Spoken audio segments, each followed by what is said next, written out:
Have you ever felt like a pawn in someone else's chess game? Like your value to certain people only exists when there's something they can extract from you?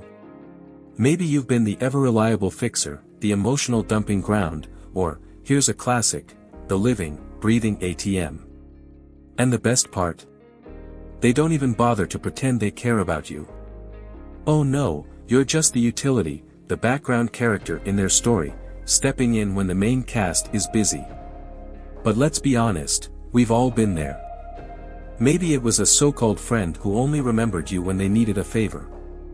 Or a colleague who hyped you up just enough to get you to do their work, then conveniently disappeared. Or worse, someone you genuinely trusted, only to realize later that you were nothing more than a convenience. Why does this happen? Are you too nice, or are they simply too skilled at the art of taking?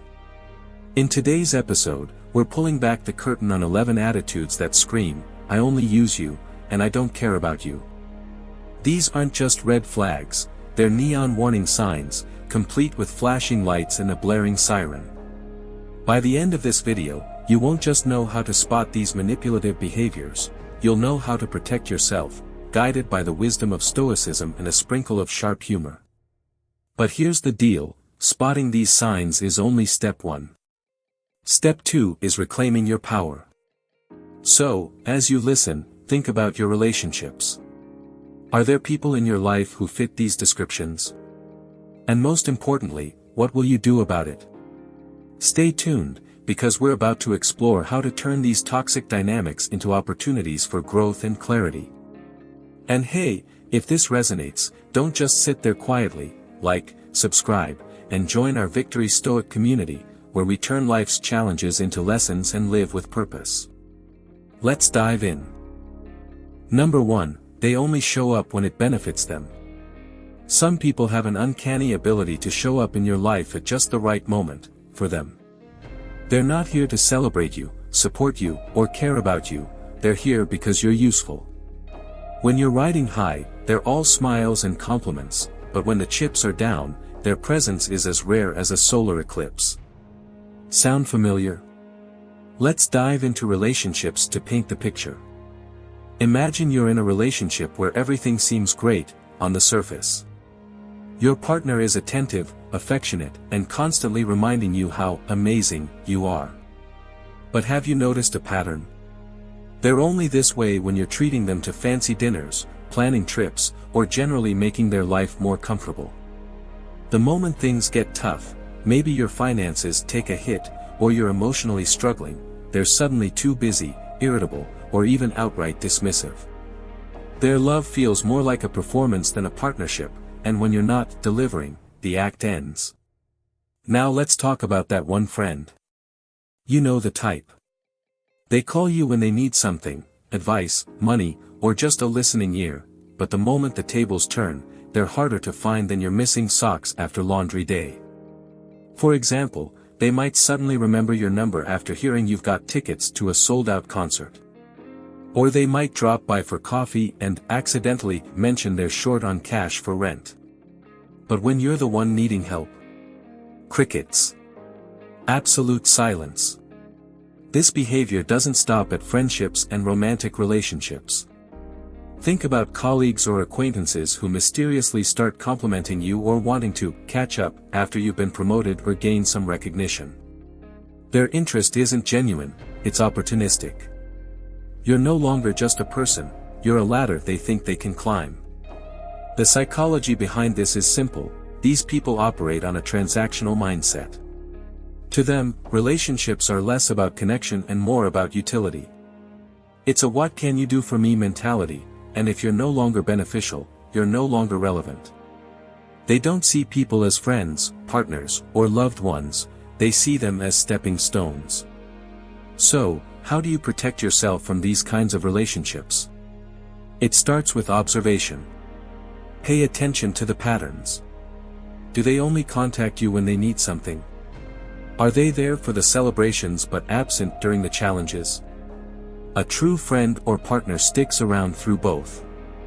As Marcus Aurelius said, it is in adversity that you find out who truly stands with you. Here's your challenge, start prioritizing relationships that feel mutual, where there's give and take rather than just taking. And don't be afraid to set boundaries. If someone only comes around when it's convenient for them, take it as a signal. You deserve people in your life who care about you, not just what you can offer. Let the opportunists move on, they'll find their next target soon enough. Meanwhile, you'll have freed up space for people who truly value you. Number 2, they act like you owe them for life. This one is a classic. These people will do you a favor once, yes, just once, and somehow twist that single act of kindness into an eternal I owe you. To them, their help wasn't a gesture of goodwill, it was an investment, and you're now the unfortunate debt collector tasked with paying them back, indefinitely. Imagine this scenario: a friend helps you move apartments one weekend. A kind and generous act, right?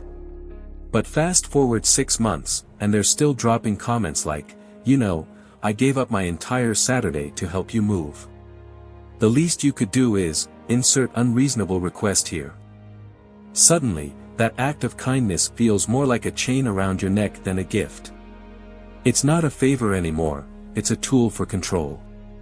This behavior shows up in romantic relationships, too. Let's say your partner lent you money when you were going through a tough financial patch. Of course, you're grateful, and you've worked hard to pay them back. But even after settling the debt, they don't let it go. Every argument turns into a history lesson about everything I've done for you, or how I sacrificed so much for this relationship. Over time, their kindness starts to feel like a weapon, used to guilt trip you into compliance. And then there's the family version of this. Your relative helps you out, maybe they covered some of your tuition fees or let you live with them during a rough period. But now, years later, every decision you make seems to require their approval because, if it weren't for me, you wouldn't even be here. They're not just reminding you of their help, they're using it to control you, to dictate your life choices as though you're eternally in their debt. Why do they do this? The answer lies in power dynamics. These people equate their generosity with authority. They believe that by helping you, they've earned the right to dictate your actions, opinions, or even your gratitude. To them, kindness isn't an act of selflessness, it's a currency for control. And the longer you let them hold this over you, the more they'll exploit it. So how do you handle it? The Stoics offer a straightforward perspective: no one can control you unless you allow it. That one favor, no matter how significant, doesn't entitle anyone to hold your life hostage. Gratitude is important, of course, but there's a difference between expressing genuine appreciation and becoming a lifelong servant to someone else's ego. Here's the key: repay kindness when you can, and when it's appropriate. But once you've done so, draw a line. You don't owe anyone an endless debt of gratitude just because they were there for you once. If they continue to bring it up, gently but firmly remind them that you've acknowledged and returned the favor. Then, step back. If they truly helped you out of goodwill, they won't need to keep reminding you. If they didn't, well, that's their problem, not yours. Remember, relationships should be built on mutual respect, not obligation. True kindness doesn't come with strings attached, and you don't need to let anyone guilt trip you into believing otherwise. Let their manipulative generosity be their burden to carry, not yours. Number 3, flattery turns you into their hero, but only so they can exploit you. Beware the art of weaponized flattery. This is the subtle, almost seductive tactic where someone inflates your ego just enough to manipulate you into doing what they want. It's not about appreciation, it's a calculated move to make you feel irreplaceable, indispensable, or, dare I say, heroic. And once you're hooked on their praise, you'll find yourself dancing to their tune. Let's talk about relationships. Imagine you're in a romantic partnership, and your partner always seems to have a way with words. They'll say things like, "You're so incredible at organizing things. I don't know how I'd survive without you." At first, it feels good, who doesn't like being appreciated? But over time, you notice a pattern. Their admiration always seems to come with a request attached: planning their parties, managing their finances, or even handling their family issues. You're not their partner anymore, you've become their assistant. The compliments? Just a shiny wrapper disguising the workload they keep dumping on you. Here's another classic: you're the one who's always stepping in to fix things. Your partner messes up at work or forgets an important deadline, and here they come with their honey-coated words: "You're so smart, no one handles these things like you do. Can you help me out just this once?" Of course, just this once turns into every time. They're not leaning on you because they believe in your brilliance, they're using your competence as a crutch. It doesn't stop at romantic relationships.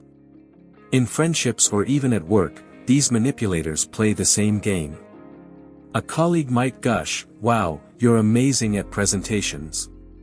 Can you just do mine this one time?" Or a friend might say, "You're always so thoughtful, no one throws parties like you.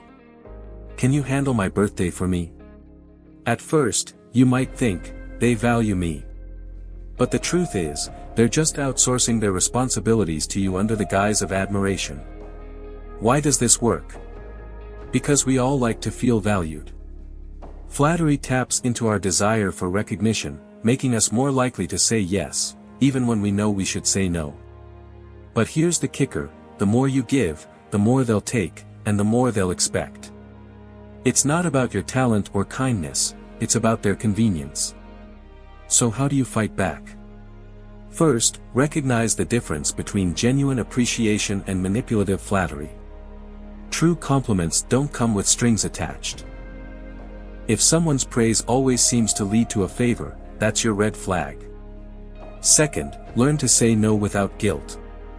As Marcus Aurelius reminds us, you have power over your mind, not outside events. Realize this, and you will find strength. You don't owe anyone unlimited access to your time and energy just because they've buttered you up. Here's the big question to ask yourself: do they really care about me, or do they just care about what I can do for them? If the answer leans toward the latter, it's time to set boundaries. It's okay to enjoy a genuine compliment, but don't let it cloud your judgment. Your value isn't determined by how much you do for others, especially those who only show appreciation when it serves their agenda. Stay grounded, stay strong, and remember, the real heroes are the ones who know when to step back, not the ones who burn themselves out trying to save everyone. Number 4, they always make you feel like you're the selfish one. Here's a manipulation tactic as old as time: they twist situations to make you feel guilty, framing you as the villain whenever you set boundaries or refuse a request. Suddenly, you're the bad guy for protecting your interests, and they're the misunderstood victim. These people are emotional gymnasts, flipping the narrative so seamlessly that you start questioning yourself. Let's set the stage with an all-too-common scenario: finances. They ask to borrow money, not a lot, just a small loan to cover some unexpected expenses. Being the kind and understanding person you are, you say yes. Weeks go by, then months, and not a single cent comes back. So, you finally muster the courage to ask about it, and what do they say? "Wow, you're going to pressure me about money right now? I thought you were my friend. I'm going through so much, and this is what you care about." Somehow, your completely reasonable request has turned into an attack on their character, and now you're the selfish one for expecting them to honor their word. This tactic works because it preys on your empathy. They know you don't want to appear cold or unkind, so they exploit your good nature to sidestep accountability. And it's not just about money. In romantic relationships, it could look like this: your partner constantly makes decisions without consulting you, prioritizing their needs over yours. The moment you speak up, they hit you with something like, "Can't you just support me for once? Why do you always have to make everything about you?" And just like that, your valid concerns are dismissed, and you're left questioning whether you're being unreasonable. Even in friendships, this guilt-tripping behavior thrives. A friend asks for a favor, maybe something small at first, like driving them to an appointment. But then it escalates, picking up their groceries, helping them move, covering for their mistakes. When you finally say no, their response is a theatrical display of hurt. "Wow, I thought I could count on you. I guess I was wrong." Suddenly, a healthy boundary feels like a betrayal, and you're left carrying the emotional weight of their disappointment. Why does this manipulation work? Because it taps into a universal fear, being perceived as selfish. They know you value kindness, generosity, and connection, so they weaponize these values against you. By making you feel guilty, they ensure that you keep giving, whether it's time, money, or emotional support, even when it's draining you. So, how do you break free from this cycle? The Stoics provide a powerful reminder: do not let the actions or emotions of others weigh you down. Focus only on what you can control. When someone tries to guilt-trip you, pause and ask yourself, am I truly being selfish, or are they trying to make me feel that way to serve their own needs? 9 times out of 10, you'll find the guilt isn't yours to carry. The solution? Stand firm in your boundaries. If they call you selfish for not bending to their will, let them. Their opinion doesn't define your worth, and their disappointment isn't your responsibility to fix. Remember, a healthy relationship, whether it's a friendship, partnership, or family connection, isn't built on guilt. It's built on mutual respect and understanding. And here's the ultimate truth: someone who genuinely cares about you won't manipulate you into feeling bad for saying no. They'll respect your boundaries and appreciate your honesty. As for those who can't handle it, let them walk away. You're not selfish for protecting your peace, you're smart.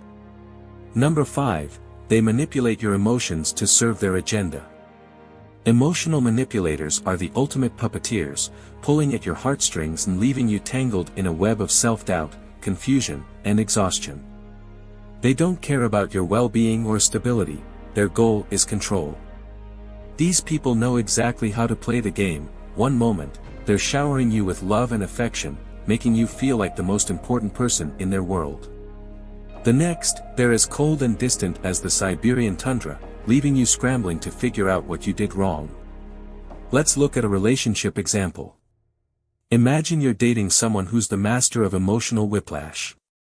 Yesterday, they were telling you how much they adore you, how you're their everything, and how they can't imagine life without you. They texted all day, planned a romantic dinner, and made you feel like you were floating on air. But today, radio silence. They're moody, dismissive, and completely unavailable. When you ask if something's wrong, they sigh dramatically and say, "Nothing, I'm fine," in that tone that means the opposite. Suddenly, you're caught in a storm of self-blame, desperately replaying every conversation to figure out what you did to upset them. This tactic isn't just limited to romantic relationships, it shows up in friendships and family dynamics too. Maybe it's that friend who alternates between being your biggest cheerleader and your harshest critic. One day, they're telling you how amazing you are, how they're lucky to have you in their life. The next, they're distant, passive-aggressive, or even outright critical, leaving you questioning whether they value you at all. It's a constant emotional roller coaster, designed to keep you off balance and eager to win back their approval. Why does this manipulation work? Because it preys on one of our deepest human instincts, the need for connection. Emotional manipulators understand that by giving you a taste of validation and affection, they can hook you. Then, by withdrawing it unexpectedly, they create a sense of panic, making you feel like you need to fix things. It's not about what you've done wrong, it's about their need to control how you feel and, ultimately, how you act. But here's the hard truth: their emotional instability is not your responsibility to manage.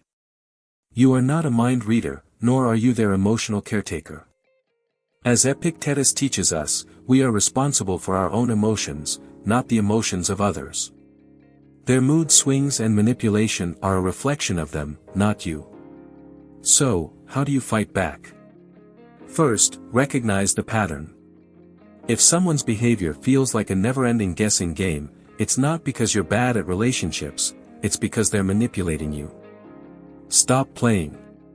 Second, resist the urge to chase their approval.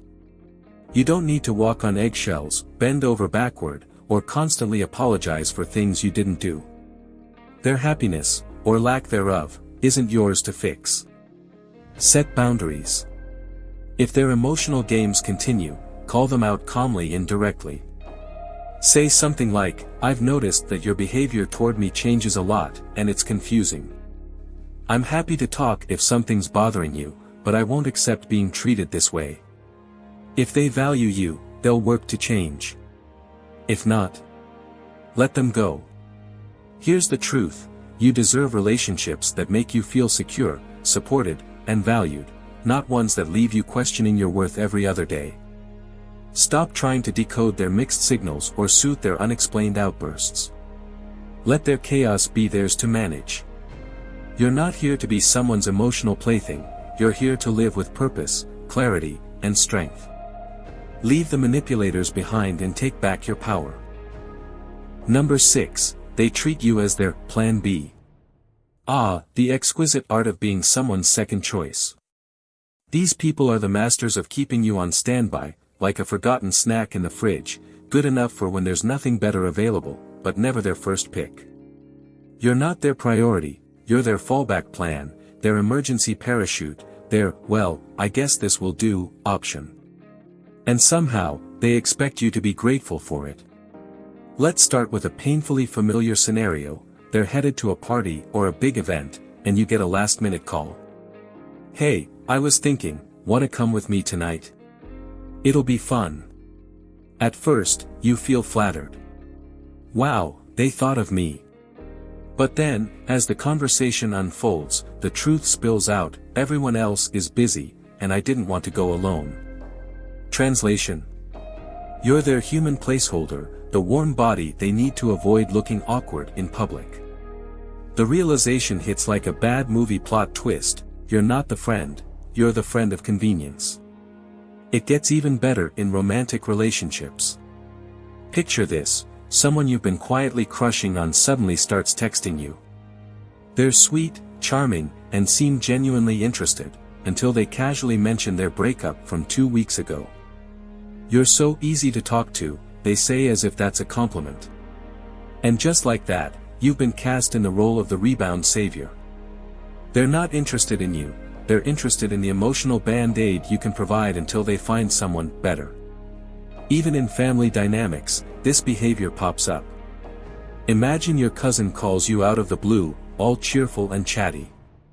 "Hey, how's my favorite relative doing?" Before you can respond, they drop the bomb: "So, I'm moving this weekend, and I need someone to help me pack.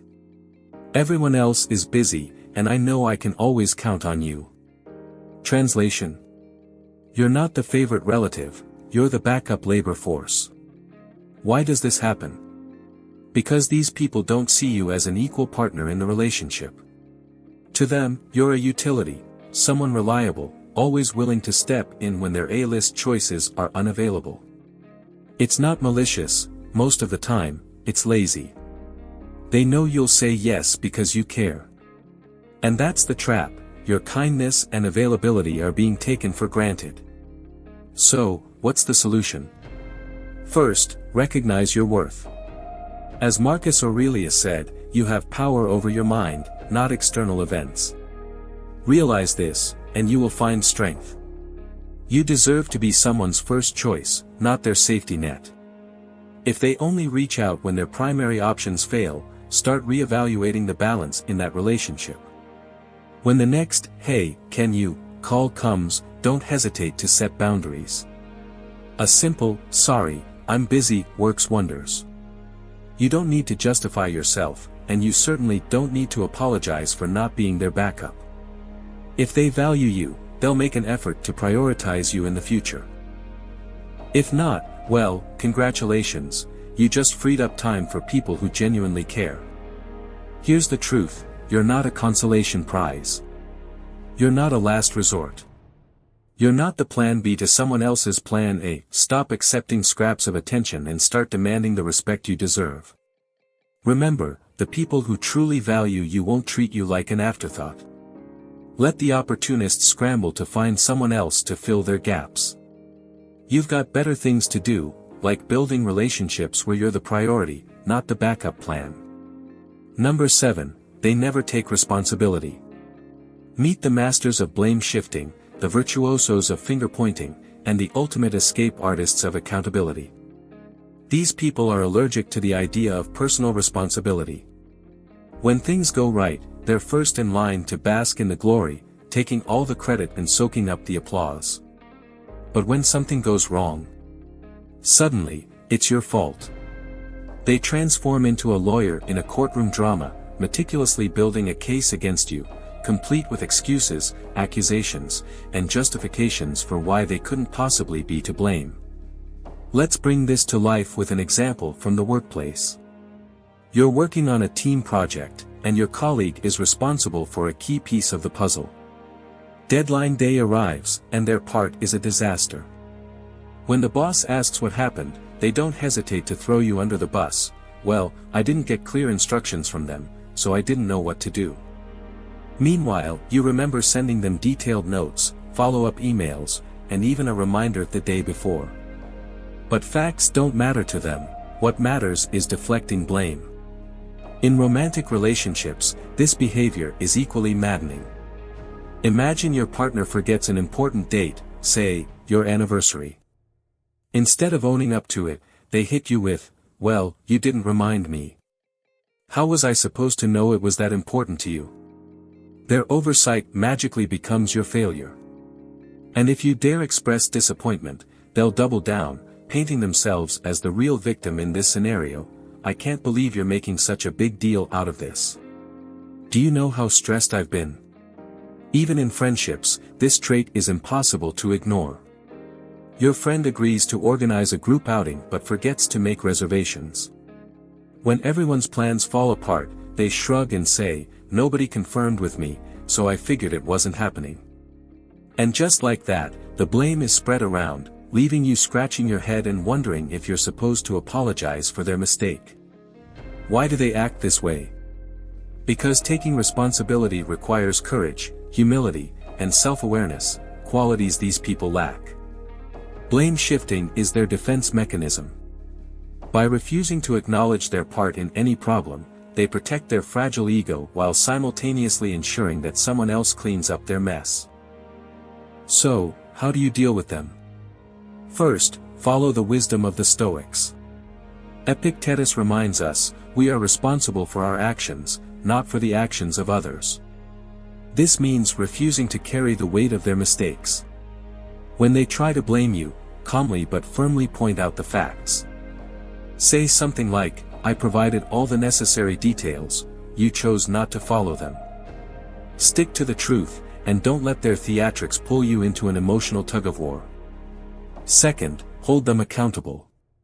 If they consistently refuse to take responsibility, don't shield them from the consequences. Let their actions, or lack thereof, speak for themselves. This might mean stepping back and letting them face the fallout of their own choices, even if it's uncomfortable to watch. Finally, protect your peace. Relationships, whether personal or professional, shouldn't feel like a constant blame game. If someone refuses to grow, learn, and take ownership of their actions, ask yourself, do I need this energy in my life? The answer is probably no. Here's the reality, we all make mistakes. But what separates strong, trustworthy individuals from manipulative ones is the willingness to own up to those mistakes and learn from them. Don't let the blame shifters make you question your sanity or your worth. Hold your ground, stay clear-headed, and remember, you're not their scapegoat, and you never will be. Number 8, they envy your success. Ladies and gentlemen, let's talk about a type of person we've all encountered, the one who claps for you, but their hands barely touch. The one who says, "Congratulations," but their smile doesn't quite reach their eyes. Yes, I'm talking about the person who is so consumed by envy that they can't genuinely celebrate your success. Instead, they'll dress up their jealousy as backhanded compliments, subtle digs, or outright dismissals of your achievements. Imagine this, you've just been promoted. It's a big deal, something you've worked hard for, sacrificed for, and finally achieved. You're buzzing with pride and share the news with a friend. Their response? "Wow, that's great. Honestly, though, you're so lucky. If only I had your connections, maybe I'd get promoted too." Lucky? Connections? They didn't see the late nights, the endless meetings, or the effort you poured into this. No, in their eyes, your success is somehow less valid because it reminds them of their shortcomings. And let's not forget the family version of this. You announce that you've finally saved up for your dream vacation, a trip to Europe you've been planning for years. Instead of excitement, you're met with, "Must be nice to have that kind of money. Some of us have real responsibilities, you know." Suddenly, your hard work is framed as an indulgence, and your joy is dampened by their thinly veiled resentment. It even happens in relationships. You land a big opportunity, maybe a job in a new city or a prestigious award, and your partner says, "Wow, that's amazing. But, what about us? Are you sure this is the right move?" What sounds like concern is often insecurity in disguise. Instead of lifting you, they're subtly pulling you down, making your success feel like a threat to the relationship. Now, why do they do this? It's simple: your success shines a light on their insecurities. Instead of being inspired, they feel diminished. Your hard work becomes a mirror they don't want to look into, a reminder of what they think they lack.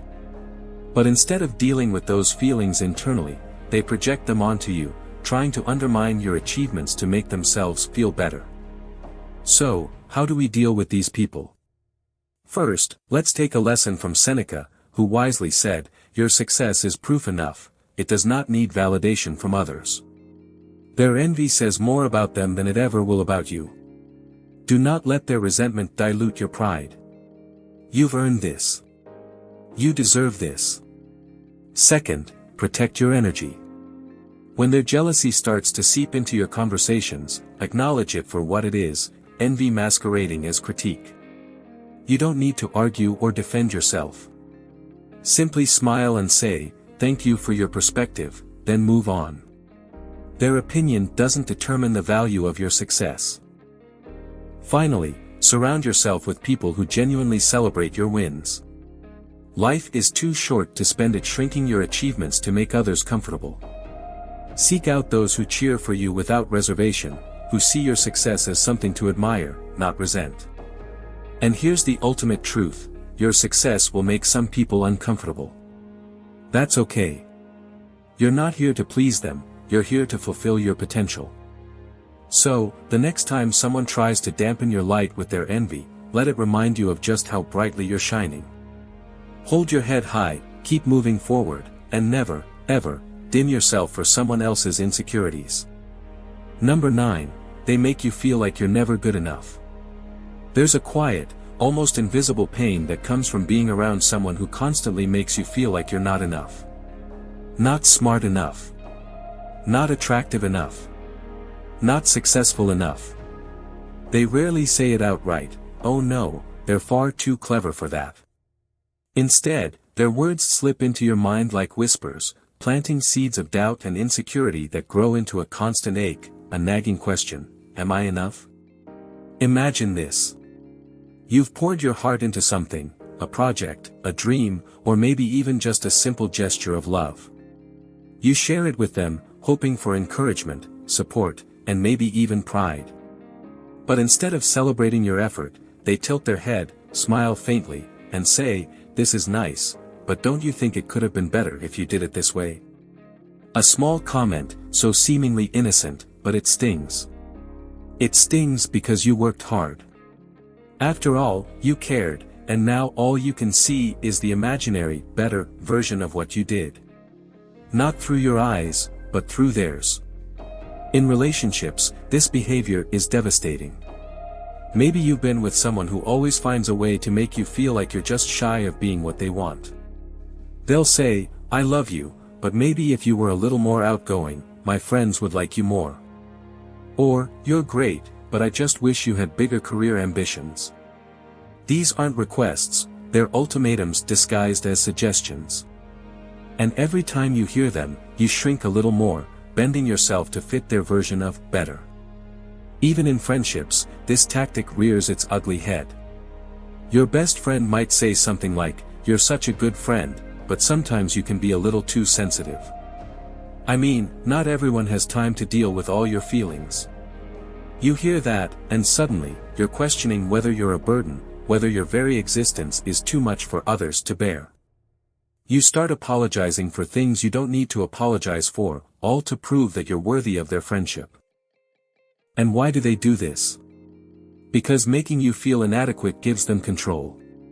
If you're always striving to meet their ever-shifting standards, you'll keep bending, keep giving, and keep trying, just to win the approval they dangle like a carrot on a stick. It's not about you improving, it's about them holding power over you. But here's the truth, you don't need their approval. You never did. As Epictetus said, no man is free who is not master of himself. The moment you stop seeking their validation, you take back your freedom. You begin to see yourself not through their eyes, but through your own. And what you see, your effort, your kindness, your strength, is more than enough. So, how do you break free from this cycle? Start by recognizing that their opinions are just that, opinions, not facts. When they say, you're too this, or, you're not enough that, remind yourself that their words are reflections of their insecurities, not your worth. You don't need to fit into their mold or live up to their standards. You're not a project to be perfected, you're a person, already whole. Surround yourself with people who see your value, not your flaws. The ones who remind you that you're worthy, just as you are. And most importantly, learn to give that gift to yourself. Celebrate your successes, no matter how small. Be proud of your efforts, even when no one else notices. Because at the end of the day, the only approval that truly matters is your own. And here's the beautiful thing, once you stop trying to prove yourself to the people who make you feel small, you start to grow. You start to bloom into someone who knows, deep down, that you were always enough. Not for them, perhaps, but for yourself, and that's all that matters. Number 10, they turn everything into their problem. Have you ever had a conversation where you just needed someone to listen, to be present, to give you space to share your story? But instead, the moment you start talking, the conversation takes a sharp turn, and suddenly, it's no longer about you. It's about them. It doesn't matter what you're going through, somehow, your struggles, your triumphs, or even your day-to-day musings get hijacked and transformed into yet another chapter in their saga. Picture this, you sit down with a friend and say, "This week has been exhausting. I've been dealing with back-to-back meetings, and I barely got any sleep." Before you can even finish, they cut in with, "Oh, I know exactly how you feel. My boss has been breathing down my neck, and my dog's been sick. Honestly, I think my life's falling apart right now." Suddenly, you're nodding sympathetically while your story is left hanging in mid-air, forgotten. Or imagine this in a relationship. You share something personal, something vulnerable. "I've been feeling anxious about this new opportunity at work." Instead of support, they respond with, "You're stressed. Imagine how I feel, trying to juggle everything and keep this relationship together." Now, not only is your anxiety invalidated, but you're also made to feel guilty for even bringing it up. Even in family dynamics, this pattern is painfully common. You call your mom to tell her about a challenging situation at work, and before you know it, she's lamenting about how her boss was worse in the 80s or how her sacrifices were much harder when raising you. What started as your moment of sharing morphs into her moment of nostalgia and grievance. Why do they do this? It's not always intentional, but it's always self-serving. These people have an uncanny ability to make everything about themselves because they crave the spotlight, even in moments that aren't theirs to claim. It's not about empathy, it's about control. By redirecting the focus, they ensure they remain the central figure in every story, leaving you feeling unseen, unheard, and unimportant. But here's the truth, you deserve to be heard. As the Stoics teach us, the wise focus on what they can control, not on what belongs to others. You can't control their behavior, but you can control your response. Start by setting boundaries in conversations. When they interrupt or steer the topic back to themselves, gently but firmly redirect it. Say something like, "I hear you, but I need to talk about this right now." Can we come back to your issue later? Also, evaluate how much space you're giving them in your life. Are they a constant presence, or just a recurring guest star? If it's the former, consider limiting your interactions. You don't have to cut them off entirely, but you also don't have to let them dominate every interaction. Balance is key. Remember, not every conversation has to be a competition for whose life is harder or whose story is more compelling. Real relationships are built on mutual respect, where both people can share without fear of being overshadowed. Seek out those who listen as much as they speak, and who value your perspective as much as their own. Here's a simple mantra to keep in mind: their chaos is not your responsibility. You're allowed to share your experiences without them turning it into an audition for attention. And if they can't handle being a supporting character in your story for even 5 minutes, maybe it's time to find a new cast. You deserve to be the protagonist in your own life, not just a footnote in someone else's drama. Number 11, they always want you to take the short end of the stick. There's a quiet kind of sadness in realizing that someone you care about only values you for what you can give up, not for who you are. These people don't see your kindness as a gift, they see it as a resource to exploit. Every decision, every favor, every shared moment seems to come with an unspoken rule: you are the one who must bend, compromise, or sacrifice. And they walk away with the better deal, every single time. Imagine this: you're out with a friend, and the bill comes. They suggest splitting it evenly, but then they add, "Oh, by the way, I ordered a few extra drinks." You don't mind covering that, do you? It's a small thing, just a few dollars, but it's always you. It happens again and again. They lean on your generosity because they know you won't protest. After all, you're the nice one, the dependable one, the one who never complains. Or think about a relationship. You've been bending over backward to support your partner, putting their needs ahead of yours time and time again. They promise, just one more favor, and then things will be better. But the favors never end, and neither does the imbalance. When was the last time they made a sacrifice for you? When was the last time they even asked how you were doing, without expecting something in return? Even in a family, this pattern can cut the deepest. Maybe it's the sibling who constantly borrows money without ever repaying it. Or the parent who reminds you of all they've done for you, to guilt-trip you into saying yes to their demands. It's exhausting, isn't it? To feel like love and loyalty are one-sided, like you're the only one keeping the scales balanced while they tip the weight in their favor, over and over again. Why do they do this? Because they've learned that you'll say yes. That you'll take the smaller slice of the pie, the less comfortable seat, or the heavier burden without complaint. Your willingness to give has made you an easy target, and they've grown comfortable asking, demanding, more than their fair share. But here's the truth: this isn't kindness. Kindness is mutual.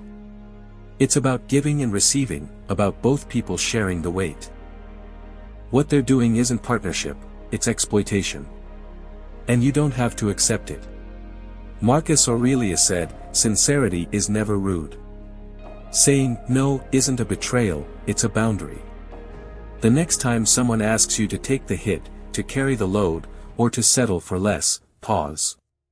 Ask yourself, would they do the same for me? If the answer is no, then why should you? It's okay to feel sad about this. It hurts to see the imbalance, to recognize that someone you care about might not care for you in the same way. But sadness isn't weakness, it's clarity. It's a sign that you're starting to see what you truly deserve: relationships where both people give and receive, where kindness is a shared language, not a one-way street. Let their demands be their burden to carry. Let your no be a quiet act of self-respect. And let this sadness remind you that you're worth more than always taking the short end of the stick. You're worth the kind of love and friendship that doesn't come with strings attached, one where sacrifice is shared and where you never, ever have to wonder if you're enough. Conclusion.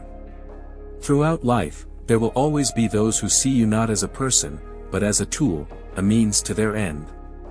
They may cloak their intentions in flattery, guilt, or manipulation, but their actions always reveal the truth.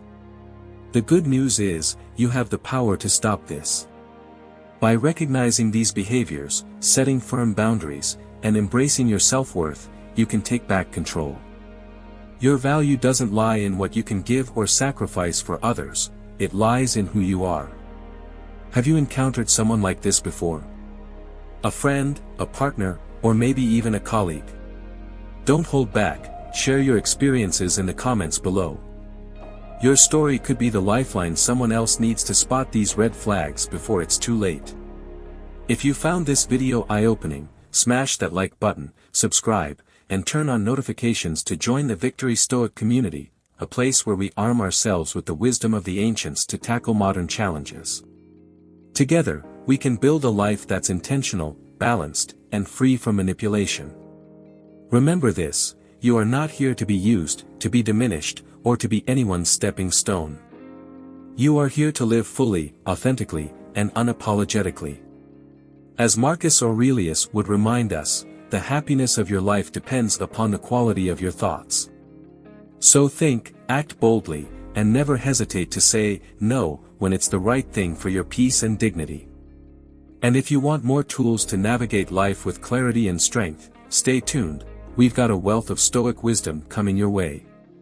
Take charge of your life, starting now. Let's thrive together.